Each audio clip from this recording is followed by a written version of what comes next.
लालू प्रसाद जी 2004 से 2009 उन्होंने बिना किराए बढ़ाए रेलवे को प्रॉफिट मेकिंग इकाई में बदला था।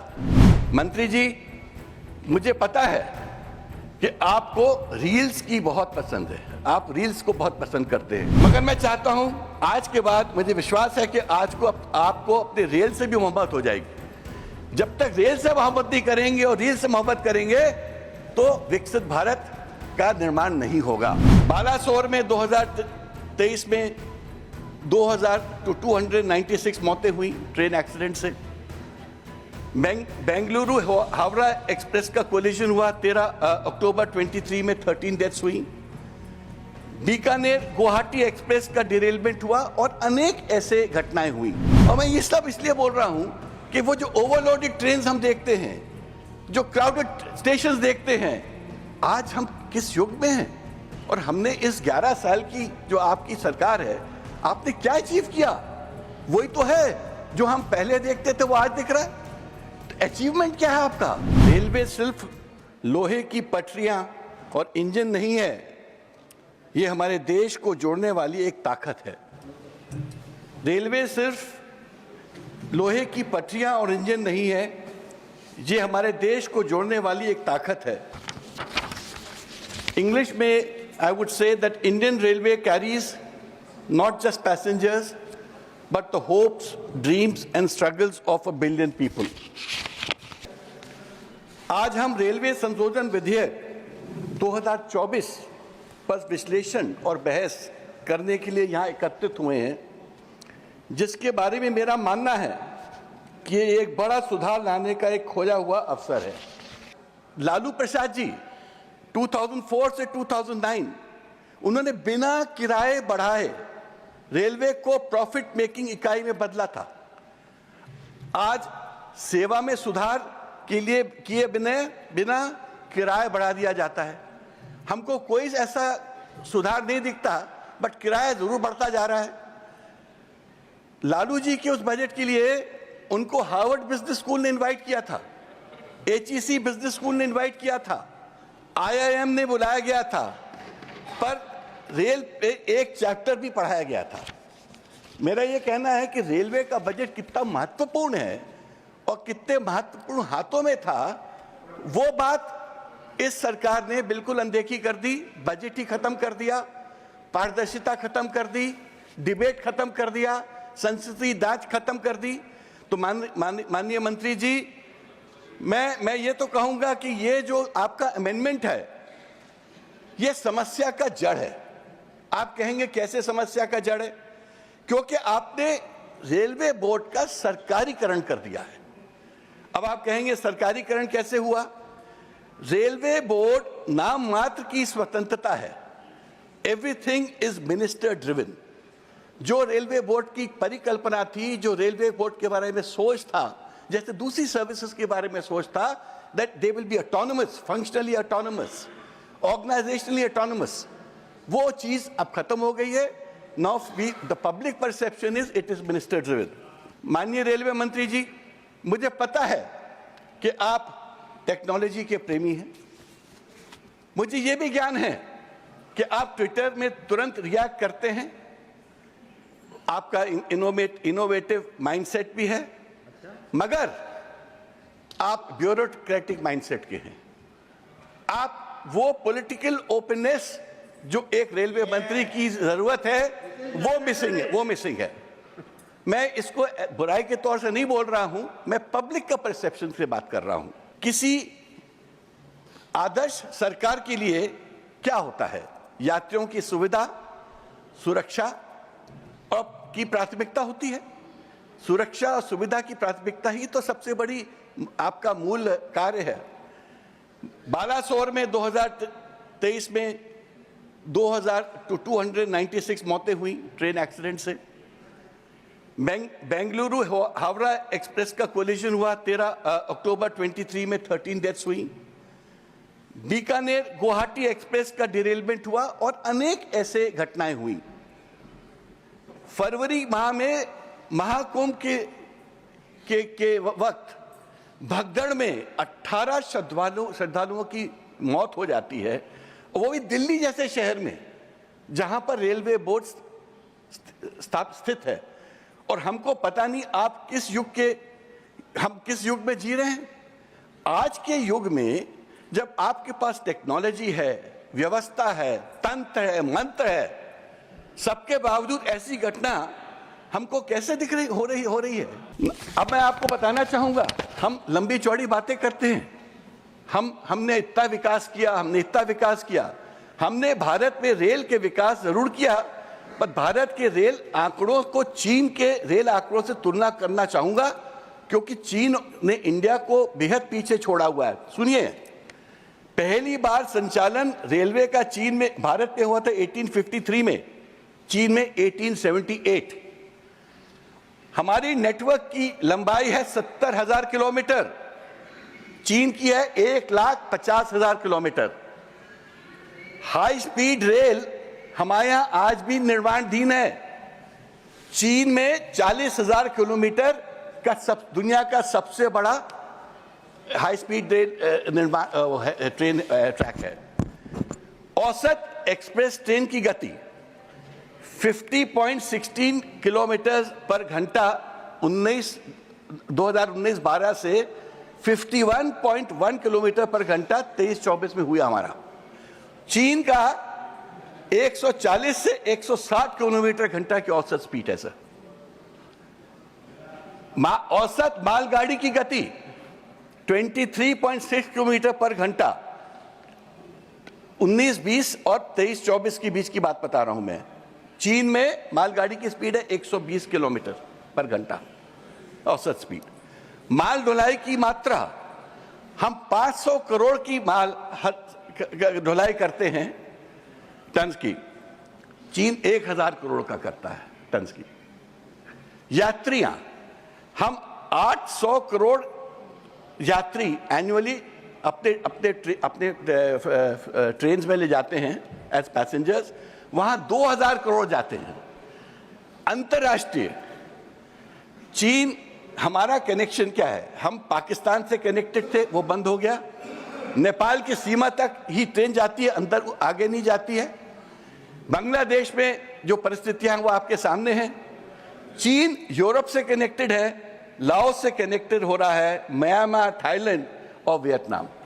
तो मेरा ये कहना है कि हम जब विकसित भारत की बात करते हैं तो हमको इन मापदंडों के बारे में सोचना चाहिए कि जो हमारे से कॉम्पिटिटिव नेशंस हैं उनके मापदंड क्या है, मेरे मापदंड क्या हैं, और हम कितने पीछे हैं।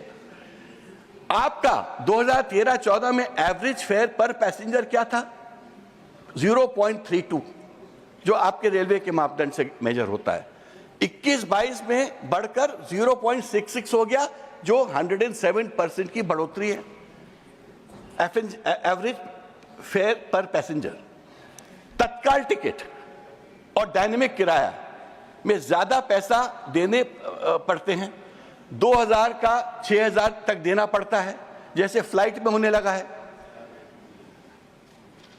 क्या सरकार प्राइवेट कंपनी से कंपटीशन कर रही है? Railway is a public carrier, क्या आप प्राइवेट कंपनी से कॉम्पीट करना चाहते हैं? Platform ticket, cancellation fee, reservation fee सब बेहद बढ़ चुके हैं। वंदे मातरम दिल्ली कानपुर की औसत गति 83 किलोमीटर घंटा है, वो तो आपका प्रोजेक्ट है, जिसका किराया 1195 रुपीज है, जबकि शताब्दी की स्पीड 82 किलोमीटर घंटा है, जिसका किराया 840 रुपए है। क्या फर्क है? 200 रुपए का, 200 फर्क है, मगर स्पीड में क्या फर्क है? एक किलोमीटर का। मनमोहन सिंह जी ने की सरकार के तहत यही शताब्दी का टिकट 450 से कम था। मेरा प्रश्न यह है कि वंदे भारत ट्रेन में आपने क्या बदला? सिर्फ इंजन का शेप बदला, उसको एक जैसे एरो शेप देते हैं।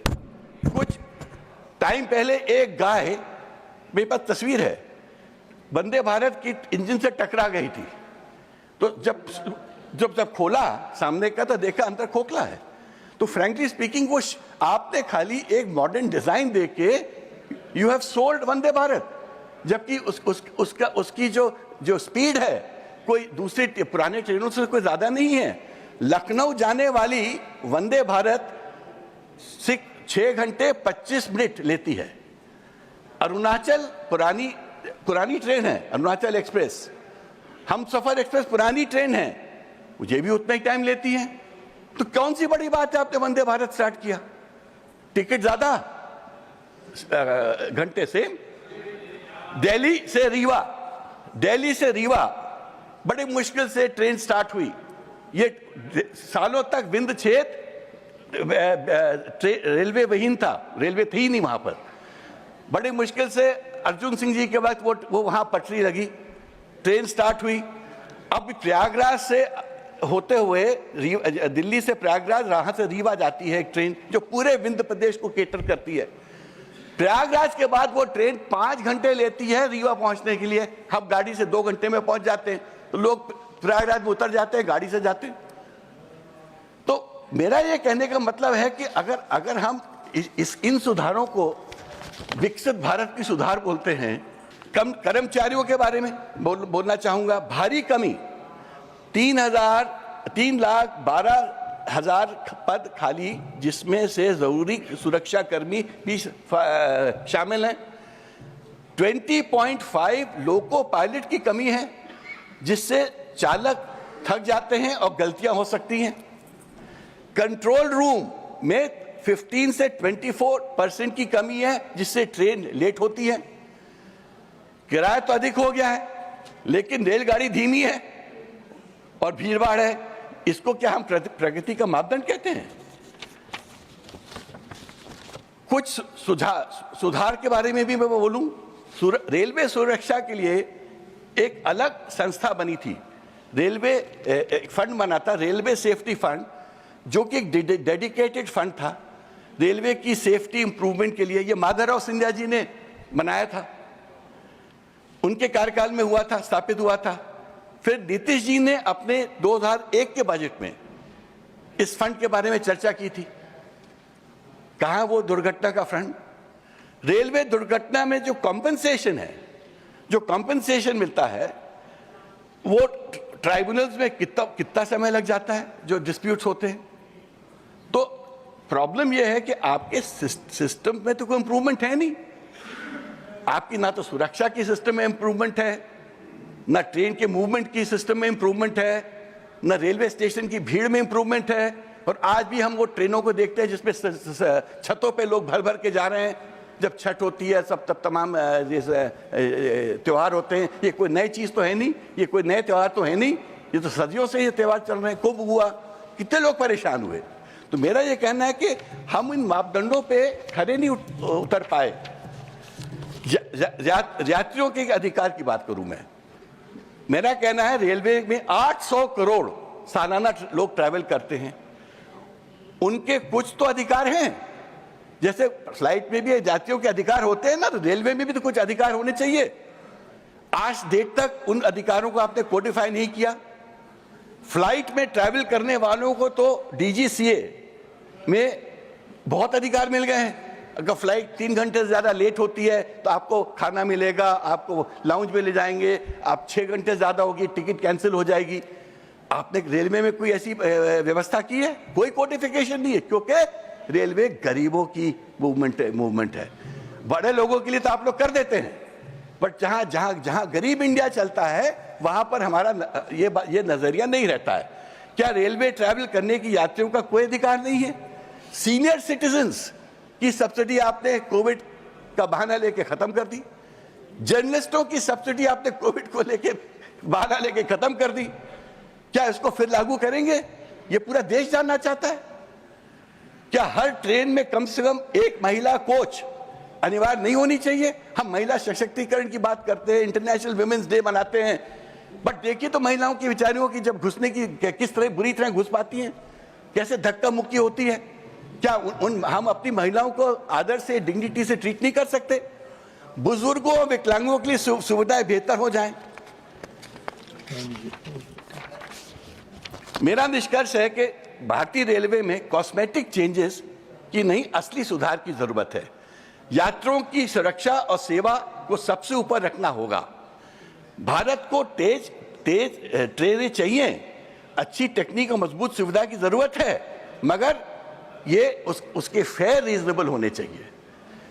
मंत्री जी, मुझे पता है कि आपको रील्स की बहुत पसंद है, आप रील्स को बहुत पसंद करते हैं, ये ऐसा पब्लिक परसेप्शन है। मगर मैं चाहता हूं, आज के बाद मुझे विश्वास है कि आज को आपको अपने रेल से भी मोहब्बत हो जाएगी। जब तक रेल से मोहब्बत नहीं करेंगे और रील से मोहब्बत करेंगे तो विकसित भारत का निर्माण नहीं होगा। चेयरमैन साहब, मैं आपसे बोलना चाहता हूं, भारतीय रेल केवल एक उद्योग नहीं है, ये एक संस्था है, ये एक मूवमेंट है, ये देश का पब्लिक कैरियर है। 800 मिलियन लोग एनुअली इस पे ट्रैवल करते हैं। ये गरीबों का वाहन है, ये देश की जान है, ये देश का ब्लड सप्लाई जैसे होती है, वो वेसल है, ब्लड वेसल है। अगर आप इसके प्रति ध्यान ना देके एक छोटा सा अमेंडमेंट जो आप सब्स्टिट्यूट आपने किया 1905 का एक्ट को आपने इसमें मर्ज करके एक सब्स्टिट्यूटेड रेलवे बोर्ड को यहाँ ले आए, उससे क्या होने वाला है? वो रेलवे बोर्ड वैसे ही रहेगा, उसकी टर्म्स एंड कंडीशन आप बाद में डिफाइन करेंगे, उसके रूल्स आप अलग से प्रिस्क्राइब करेंगे, उसके रेगुलेशंस अलग से प्रिस्क्राइब करेंगे, जिसमें कोई ओपेसिटी नहीं है। तो मेरा ये कहना है कि जो आपने किया है ये तो एक फॉर्मेलिटी है, ये तो एक कॉस्मेटिक चेंज है। देश के बारे में सोचिए, जनता के बारे में सोचिए। ये जनता का जो ये कैरियर है, इसको जनता को डेडिकेट करिए, सीनियर सिटीजन को डेडिकेट करिए, पत्रकारों को डेडिकेट करिए, महिलाओं को करिए और बुजुर्गों को करिए, विकलांगों को करिए, जिससे हमारी सुविधाएं सुदूर हों, अच्छी हों, सुरक्षा अच्छे से हो। Thank you.